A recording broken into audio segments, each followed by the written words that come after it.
నమస్తే రమగారు. నమస్తే జయ. రమగారు, ఏదైనా మంచి చందమామ కథ ఒకటి చెప్తారా? కుచుమారుడి కథ చెప్తాం. ఓ, పేరు వెరైటీగా ఉంది కదా. కుచుమారుడు భలే ఉన్నాయండి. చందమామ కథలో పేర్లు బాగుంటాయి. అవును. ఇంచుమించుగా 57-58 నాటి కథ. ఈ కుచుమారుడు అనే ఒక బ్రాహ్మణ యువకుడు కాశీనగరంలో ఉండేవాడట. బాగా చదువుకున్నాడు. చిన్న వయసు నుంచే విద్యాభ్యాసం మొదలుపెట్టి, కొంతమందిలో టాలెంట్ ఉంటుంది, సెల్ ప్రాడజీ. ఎర్లీగా చిన్న వయసులో చదువు మొదలు పెడతారు, వచ్చేస్తాయి అన్ని. అవును. కొంచెం యుక్త వయస్కుడు అయ్యేసరికి 64 కళల్లోనూ అభ్యాసం వచ్చింది అతనికి. 64 కళలు రావడం అంటే చిన్న విషయం కాదు. సరే, ఆయన ఏమనుకున్నాడంటే అక్కడి నుంచి ధారానగరం బయలుదేరాడట. అప్పట్లో ధారానగరానికి భోజుడు మహారాజుగా ఉండేవాడు. భోజరాజు ఆయన ఏంటంటే ఇట్లా విద్వాంసుల్ని పరీక్షించి వాళ్ళ విద్యకి చాలా ఎక్కువ ధనాన్ని ఇచ్చేవాడు. చాలా ప్రశస్తి అనమాట. అక్కడ ఒక జయపత్రం తెచ్చుకుంటే ఇక ప్రపంచం అంతా వాళ్ళకి ఎదురులేనట్టే. పైగా ఆయన కొంచెం ఎక్కువగా కవిగాయక పోషకుడు. విద్వాంసుల్ని ఇలా పండితుల్ని పోషించేవాడు. సరే, వెళ్తూ ఉంటే ఏమైంది, ధారానగరానికి చేరటానికి ముందే ఆయన ఇంకో నగరానికి చేరాడు. మధ్య మధ్యలో ఊళ్ళల్లో ఆగాలిగా. అప్పుడంతా ఏముంది, ట్రావెలింగ్ ఎట్లా చేసేవాళ్ళు, బళ్ళ మీద, కాలినడకలో. ఒక ఊర్లోనూ అప్పుడు ఏంటంటే రాజులే ఏర్పరిచినటువంటి ఉండేవి భోజనశాలలు, అవి ఉండేవి. బ్రాహ్మణ అగ్రహారాల్లో ఇట్లా అతిథి అభ్యాగతలకి భోజనం పెట్టేవాళ్ళు. 2 రోజులు రెస్ట్ తీసుకుని అక్కడ ఏదైనా విద్వత్ సభలు అవి జరిగితే అవి కూడా అటెండ్ చేసి అక్కడ కూడా జయపత్రాలు పుచ్చుకుని తర్వాత ఊరికి అలా ప్రయాణం అయ్యి వెళ్తుండేవాళ్ళు. అప్పట్లో వీటికి సహాయకారిగా కూడా ఉండేవాళ్ళు ప్రజలు కూడా. ఈయన వెళ్ళేటప్పుడు ఏమైంది, ఒక విద్యాధరపురం అనే ఊరు పెద్ద నగరానికి దగ్గరలో ఉన్న ఒక చిన్న ఊరికి చేరాడు. చేరితే ఒక ఇంట్లో గృహస్థు ఆయనకి ఇది ఇచ్చాడనమాట. తన ఇంట్లో ఉంచుకుని ఏమిటి సంగతి సందర్భం అన్నీ కనుక్కున్నాక ఆయన ఏమన్నాడంటే, అయ్యా, నీకు డబ్బు ధనం కోసం అయితే భోజరాజు దాకా వెళ్ళటం ఎందుకు? భోజరాజు ఏమిస్తాడు? డబ్బు ఇస్తాడు, కొంత ఓ జయపత్రం ఇస్తాడు. సంపాదన కోసమే కదా, మరి వీళ్ళ జీవితం సుఖంగా నడవటం కోసమే ఈ ప్రయత్నం. కానీ అగ్రహారాలు ఇవ్వడు. భోజుడు వేరే ప్రాంతం నుంచి వచ్చిన వాడికి ఇక్కడ అగ్రహారం ఏమి ఇస్తాడు? వాళ్ళ పద్ధతి ప్రకారం ఆయన ఇంత సొమ్మని ఇస్తాడు. మీరు ఒక పని చేయొచ్చు, ఈ విద్యాధరపురపు రాజుగారికి ఒక అమ్మాయి ఉంది. ఈ రాజుగారి అమ్మాయి పేరు సరస్వతి. అమ్మాయి బాగా చదువుకుంది. తన ప్రశ్నలకి సమాధానం చెప్పేవాళ్ళు, తన పరీక్షకి నెగ్గేవాడు ఎవడైతే వాళ్ళని పెళ్లి చేసుకుంటుంది.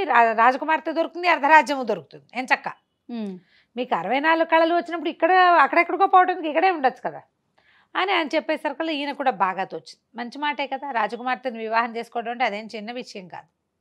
ముందు పరీక్ష, చదువుకున్న వాడికి ఎప్పుడు ఎగ్జామ్ కావాలని ఉంటుంది. సరే, ఈయన ఏం చేశాడు, ఆ ఇంటి గృహస్థు శంబరుడని తన కొడుకుని తోడిచ్చి ఈ మన కుచుమారుడిని పంపించాడు. ఈ కుచుమారుడు శంబరుడు ఇద్దరు కలిసి ఆ విద్యాధరపురం చేరారు రాజుగారింటికి. సరే, వాళ్ళకి పరీక్షలకి యువకులు రావడం సైనికులకి వాళ్ళకి అలవాటే. సరే, ఈయన పరీక్షకు నిలుస్తానని ఇదని తన వివరాలు, తన కాశీనగరంలో చదువుకున్నట్టు తనకు 64 కళలు వచ్చు, ఇవన్నీ పంపించాడు. రాజకుమార్తెకి వెళ్ళింది శ్రీముఖం, ఈ తన వివరాలు, తను ఏమేం చదివాడు అవన్నీ. ఆవిడికి ఇంత బతికి క్షత్రుడిని పెళ్లి చేసుకోకుండా బ్రాహ్మణ్ణి పెళ్లి చేసుకోవటం ఏమిటి అనిపించి ఆవిడ ఏం చేసింది, మళ్ళీ ఉత్తరం రాసింది. ఈయన ఒక శాలలో దించారు. ఇట్లా పరీక్షకు వచ్చిన అభ్యర్థులందరినీ ఒక భోజనశాల ఒక ఏర్పాటు చేసి అక్కడ దింపేవాళ్ళు. ఆవిడేం చేసింది, ఉత్తరం రాసి, వెళ్ళిపోండి, మీరు పరీక్షలకి వాటికి మీరేం ఉండక్కర్లేదు, మీరు వెళ్ళిపోండి అంటే ఈయన మళ్ళీ ఉత్తరం రాశాడు. ఇలా సాగనంపద్దు, పరీక్ష పెట్టి నీ పరీక్షకి నేను నిలవలేదని సాగనంపు, అంతేగాని నాకు తగ్గ పరీక్ష లేదని ఒప్పుకుంటున్నావా నువ్వు అని మళ్ళీ అంగీకరించాల వెళ్ళిపోవటానికి. బహుమతులు పంపించింది, ఇవి తీసుకుని వెళ్ళిపోండి, నేను బహుమతుల కోసం రాలేదు, పరీక్ష కోసమే వచ్చా. నేను ఫలానా చోట చదువుకున్న వాడిని ఫలానా చోట గెలిచాననిపించుకోవడం నాకు గొప్ప అనేసరికల్లా ఆవిడకి విసుగు పుట్టింది. ఆవిడ ఏం చేసింది, 2వ రోజు 3వ రోజు బోల్డ్ అనే రకాల పువ్వులు ఒక పెద్ద పళ్ళెంలో పోసి ఈయనకి పంపించింది. ఈయన ఏం చేశాడు, ఈ పువ్వులు పంపించడం పరీక్ష, పువ్వులు మాల కట్టడం కూడా ఈ 64 కళల్లో ఒకటి. తను చిత్ర విచిత్రంగా మాలలు కట్టి ఆ మాలను ఎట్లా అరేంజ్ చేశాడంటే కుచుమారుడు అని పేరు కనపడేలాగా అరేంజ్ చేసి పెట్టాడు. ఆ పేరు పెట్టి పంపించేసరికి ఆవిడ ఆశ్చర్యపోయింది. అమ్మ, వీరికి వచ్చు విషయం ఉంది. బ్రాహ్మణ్ణి పెళ్లి చేసుకోవటం అంటే ఏదో బడుగు బాపణ్ణి చేసుకోవటం కాదు, విద్యాధికుడిని చేసుకోవటమే. అక్కడి నుంచి 2వ రోజు 3వ రోజు ఏం చేసింది, ఓ పెద్ద పళ్ళె నిండా రకరకాల మణులు, వజ్రాలు, రత్నాలు అన్నీ కలిపి కుప్పగా పోసి పంపించింది. ఈయన ఏం చేశాడు, వజ్ర పరీక్ష, అందులో కొన్ని నకిలీ ఉన్నాయి. ఈయన మంచి వజ్రాలన్నిటినీ మాలగట్టి గుచ్చేసి నకిలీ వాటన్నిటిని ఒక గుండ్రాయి పెట్టి చితకొట్టి ఆ పొడంతా పోసి ఆ పొడి మీద ఈ వజ్రాలు పెట్టి పంపించాడు. అంటే పరీక్షకి నిలబడగలడనమాట. తర్వాత ఆవిడ ఏం చేసింది, మూడోసారి ఒక మాటలు రాని ఒక చిలకని పంపించింది. దీనికి మాటలు నేర్పమని. చిలుకకి మాటలు నేర్పటం 64 కళల్లో ఒక కళ. 2 రోజుల్లో దానికి చక్కగా మాట్లాడడం నేర్పించాడు ఆయన. ఆ చిలక మళ్ళీ వెనక్కి వెళ్ళిపోయింది. వెళ్ళేసరికల్లా సరే ఏం చేసింది, ఆవిడ వివాహానికి ఒప్పేసుకుంది. ఇంత సమర్థుడైన వాడైతే ఇంకెందుకు మానేసుకోవటం, సరే చేసుకుందాం అనుకుని ఒక మణిహారాన్ని కానుకగా పంపించింది. మణిహారం మెళ్ళో వేసుకున్నాడు. మర్నాడు చిలక కూడా రాబోతుంది. ఈ మణిహారం వేసుకునేసరికల్లా ఈ శంబరుడని వచ్చాడు కదా గృహస్థు కొడుకు, వీడికి ఏమనిపించింది, వీడి గొప్ప ఏమిటి, వీడికి రాజకుమార్తె దొరికేస్తుంది, ఎలాగైనా ఇది మనమే సొంతం చేసుకోవాలి అనుకున్నాడు. వాడికేం చదువు పెద్దగా ఏం లేదు, ఏదో 4 ముక్కలు వచ్చు అంతే. బాగా ఆలోచించి ఏం చేశాడు, ఆ రోజు రాత్రి ఒక తాడు రాయి పట్టుకొచ్చి ఆ రాయి పెట్టి కుచుమారుడు నెత్తి పగలు కొట్టి ఆ తాడుతోటి ఆ రాయిని అతను మెడకేసి కట్టేసి తీసుకెళ్ళిపోయి అగట్టలో పడేశాడు. మామూలుగా కోటలకి బయట అగట్టలు ఉంటాయి, చుట్టూతా తవ్వి దాని నిండా నీళ్లు నింపుతారు. కోటలో నుంచి మనం బయటికి రావాలంటే కోట మీద నుంచి ఒక బల్ల లాంటి దాన్ని ఈ అగట్ట మీదుగా వేస్తారు, దాని మీదే రావాలి. కోట తలుపు కనుక మూసేస్తే ఇంకా అగట్టలో కానీ మొసళ్ళు అవి ఉంటాయి, నీళ్ళు ఎక్కువ, చాలా వైశాల్యం ఉంటుంది, 14 అడుగుల దాకా ఉంటుందట. ఈజీగా దాటగలిగేది కాదు అది. అందులో అగట్టలోకి పడేసేసాడు రాత్రి. అది కొంచెం కోటకి దగ్గరగానే ఉంది వీళ్ళు ఉన్నటువంటి శాల. తెల్లవారాక 11 గంటలు అయింది, చిలక వచ్చింది, మాట్లాడే చిలక. కుచుమారుడేడి అని అడిగింది. నేనే కుచుమారుడిని అన్నాడు వీడు. ఆ కుచుమారుడిని చూడ్డానికి వచ్చిన వాళ్ళు ఎవరు, చెలికత్తెలు అప్పుడొకళ్ళు చొప్పున ఒక చెలికత్తే వచ్చింది. ఆ అమ్మాయే పట్టుకొచ్చింది. మిగిలిన వాళ్ళకి ఎవ్వరికీ కుచుమారుడు తెలియదు. ఈ మాట్లాడే చిలక ద్వారా ఈ రాజకుమార్తె తెలుసుకుంది కుచుమారుడు యుక్త వయస్కుడని, అందగాడని, ఇంత ఎత్తుంటాడు, ఇంత తెల్లగా ఉంటాడు, అతని కళ్ళిట్లా పిలకిట్లా తెలుసుకుంది, అంతే తప్ప తెలియదు. ఈ కుచుమారుడు వీడేమన్నాడు, శంబరుడు నేనే కుచుమారుడు అనగానే చిలకంది, నువ్వు కుచుమారుడు ఏమిటి, నువ్వు కుచుమారుడు కాదు అనేసరికల్లా ఆవిడకి ఒళ్ళు మండిపోయింది. రాజకుమార్తె ఏదో చెప్పమంది కబురు అంది. ఏదో నా కబురు నాకు చెప్పంటే చచ్చినా చెప్పనంది ఆ చిలక. చెప్పననేసరికి ఇతను ఏం చేశాడు, ఒళ్ళు మండిపోయింది, దాన్ని పీక పిసికి చంపేసి చిలకని చంపేసి గోడ పక్కన పారేసేసాడు. చిలక వెనక్కి రాలేదు. రాకపోయేసరికి సాయంకాలం దాసీలు వచ్చారు. చిలకేది అన్నారు. కుచుమారుడేడి అన్నాడు. నేనే కుచుమారుడిని. చిలకేది అంటే చిలకని గండుపిల్లి పట్టుకుని తినేసింది అనేసరికల్లా వీళ్ళకి ఏమనాలో తెలియలేదు. ఇది చూస్తే కుచుమారుడిలాగా లేడు. వీళ్ళు చిలక దగ్గర ఏం విన్నారు, అతను ఇంత పొడుగని, ఇంత పెద్ద మొహం అని, తెలివితేటలు స్ఫోరకంగా ఉంటాయని విన్నారు కదా. సరే మొదట వచ్చిన దాసి ఇప్పుడు రాలే, వాళ్ళకి వంతులు ఉంటాయి కదా. వీళ్ళు ఏం చేశారు, మళ్ళీ వెనక్కి వెళ్ళి రాజకుమార్తెకి చెప్పారు, అమ్మ అక్కడ ఎవడో ఉన్నాడు, మణిహారం అయితే మెళ్ళో ఉంది, మనం పంపించింది, చిలకేమో చచ్చిపోయింది అంటున్నాడు, నేనే కుచుమారుడిని అన్నాడు, కానీ అతన్ని చూస్తే నమ్మకంగా లేదమ్మా అంటే ఆవిడ ఏం చేసింది, ఒక రహస్య భాషలో ఓ శ్లోకం రాసి పంపించింది. దాని అర్థం చెప్పాను. ఇక్కడికి తేగానే సంబరుడు అది చూసి, ఏమిటి భాష, ఏదో పడితే అది రాస్తే ఎంతసేపు సమాధానం చెప్తాను, 3 సార్లు పరీక్షించారు, ఇంకా చాలదా, ఇదిగో మణిహారం ఉంది కదా, నేనే కుచుమారుణ్ణి అని తోక తొక్కిన తాచులాగా లేచాడు. వీళ్ళు ఆశ్చర్యపోయి, అది కాదండి పరీక్ష కాదు, మీరు 64 కళలు వచ్చిన వాళ్ళు ఎన్ని భాషలో వచ్చేవారు, మా రహస్య భాషలో రాసింది యువరాణి గారు, సమాధానం రాసి పంపించండి, నేను చచ్చినా రాయను అన్నాడు అతను. అక్కడికి వస్తాయి కదా, అదే కదా, నేను రాయను, ఏం చేసుకుంటారు చేసుకోపోండి. సరే మళ్ళీ వెనక్కి వెళ్ళారు. రహస్య భాషలను సమాధానం చెప్పనంటున్నాడమ్మా, ఏం చేద్దామని. ఇంతలో ఏమైంది, ఈవిడ ముందే భర్త తండ్రికి చెప్పింది, ఇదంతో పెళ్ళి నాకు ఓకే అని. ఈ లోపల రాజుగారు తన ఒకళ్ళిద్దరు పరివారంతో ఈయన కాబోయే పెళ్లి కొడుకుని చూడ్డానికి వచ్చాడు. వచ్చేసరికి అలా ఆయన కుచుమారుడు అన్నాడు, ఈ శంబరుడు చెప్పాడు, కుచుమారుడి వేషంలో ఉన్నవాడు, మీ అమ్మాయి ఇంకా ఎన్ని పరీక్షలు పెడుతుందండి, మీరు ఏం చెప్పారు, పరీక్షలకి ప్రశ్నలకి సమాధానం చెప్పిన వాడికితో పెళ్ళి అన్నారు, పెళ్లి చేసేయండి, నేను పెళ్ళికి సిద్ధం, మా వాళ్ళని పిలిపించుకోవాలని కొంచెం కసురుకున్నాడు రాజుగారిని చూసేసరికి. రాజేమో మరి ముందు కూతురు ఓకే అంది కదా. ఈవిడికి భయం పట్టుకుంది, సరస్వతికి, యువరాణికి. వీడేమో కుచుమారుడిలాగా లేడు, ఇప్పుడు వచ్చిన చిలకత్తలందరూ వాడు అదోలా ఉన్నాడమ్మా అని చెప్తున్నారు, పైగా ధూర్తుడు, ఆడపిల్లలు వస్తే సమాధానం చక్కగా చెప్పడం కూడా రాలేదు, ఇంకా నేను పరీక్షలు లేవు, ఆల్రెడీ 3 పరీక్షలు అన్నారు, 3 అయిపోయినా ఇంక అంతేనంటున్నాడు. మణిహారం ఏమో వీడి దగ్గరే ఉంది. ఏం జరిగిందో తెలియదు. తండ్రి ఏమో పెళ్లి ఒప్పుకున్నాడు. ఇంకేం చేస్తారు? సరే పెళ్ళి అన్నారు. రేపో ఎల్లుండో పెళ్ళి, 2 రోజుల్లోనే కుదిరిచేశారు. మళ్ళీ అందరికీ వర్తమానాలు పంపించాలి కదా. రేపు వెళ్ళిన పెళ్ళి అంత కుదరదండి, ఒక వారం 10 రోజుల సమయం కావాలని చెప్పారు.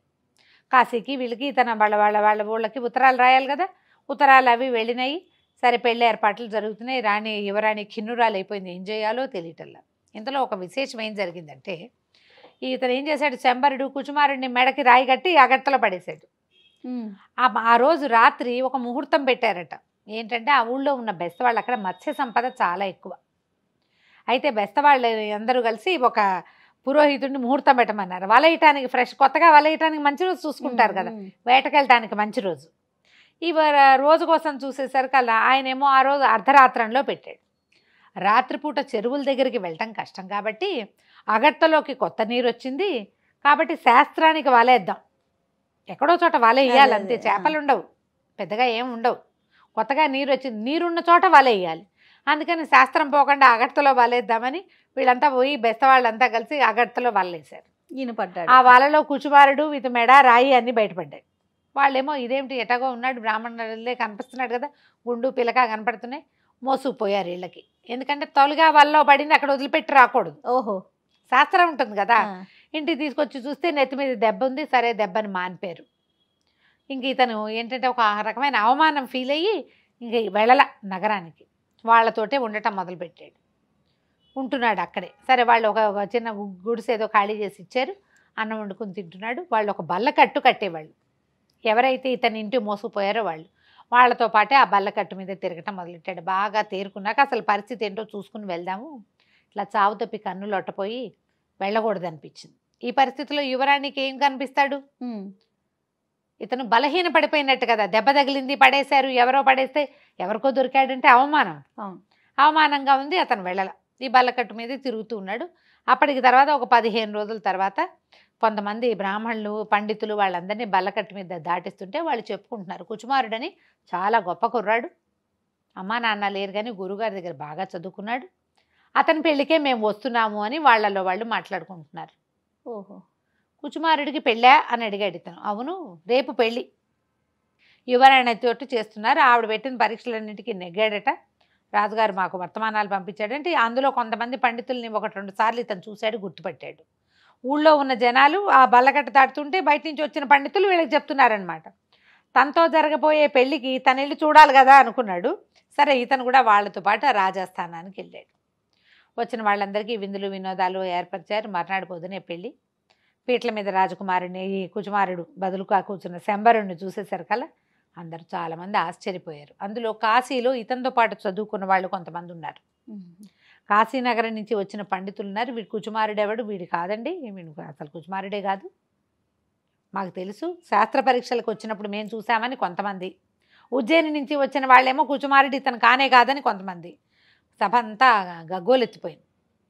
దాంతో ప్రశ్నించారు. నేనే కుచుమారుడిని అన్నాడు. ప్రశ్నించేసరికల్లా అతను సమాధానాలు చెప్పలేకపోయాడు. 64 కళలు చదువుకున్నవాడు సమాధానం మామూలు వాడు ఎట్లా చెప్తాడు? దాంతో సభ అంతా అల్లరైపోయింది. పెళ్లి పందిరంతా గగ్గోలెత్తిపోయారు. రాజుగారు ఆ సైన్యాధ్యక్షుడు గద్దించేసరికల్లా వీడు వలవల ఏడ్చేస్తూ చెప్పేశాడు, కుచుమారుడికి చాలా అదృష్టం పట్టిందని నేనే అతను తలపగలు కొట్టి దీంట్లో పడేశాను. పెళ్ళి అయిపోయింది. పెళ్ళి అయిపోతే వీడిని చిత్రవధ చేయమన్నారు. చేయమనగా నీ కుచుమారుడు జనాల్లో కూర్చున్నాడు కదా, అతను లేచి వెళ్ళాడు. క్షమించండి, నేనే కుచుమారుణ్ణి, ఇతను వీళ్ళ నాన్న నన్ను ఇక్కడికి పంపించాడు, వీడు ఏదో అత్యాశ కొద్దీ ఈ చిన్న ప్రయత్నం చేశాడు, క్షమించి ఈసారికి వదిలేయండి అంటే ఆ దాసి గుర్తుపట్టింది. సభకు వచ్చిన వాళ్ళలో ఆ బయట వాళ్ళ నుంచి వచ్చిన వాళ్ళంతా కుచుమారుని గుర్తుపట్టారు. అయితే రాజు మాత్రం ఊరుకోలే. నువ్వు రాకుమారి ఏ పరీక్షలు పెట్టింది, నువ్వు ఎలా నెగ్గావో చెప్పమని అడిగాడు. అడిగితే 3 పరీక్షలు పెట్టారు. ఒక చిలకకి మాటలు నేర్పించాను, వజ్రాలు రకరకాలు కలిపి పంపిస్తే వాటిని నేను సెపరేట్ చేసి ఇచ్చాను, పూలమాలలు కట్టారు. ఈ 3 పరీక్షలతోటే మన ఇద్దరికి వివాహం అని రాజకుమార్తె ఒప్పుకుందని ప్రూవ్ అయింది కదా.